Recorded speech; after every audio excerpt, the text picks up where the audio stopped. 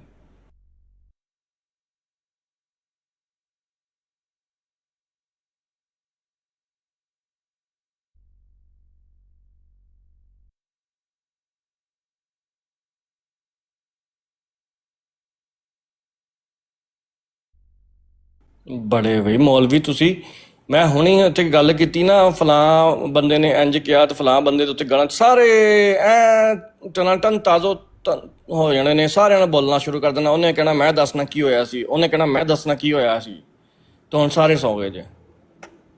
ਕੀ recording ਆ ਕੋਈ ਤੇਰੇ ਕੋਲ? ਆ ਵੇਖਿਆ, ਸੁਣਾਓ।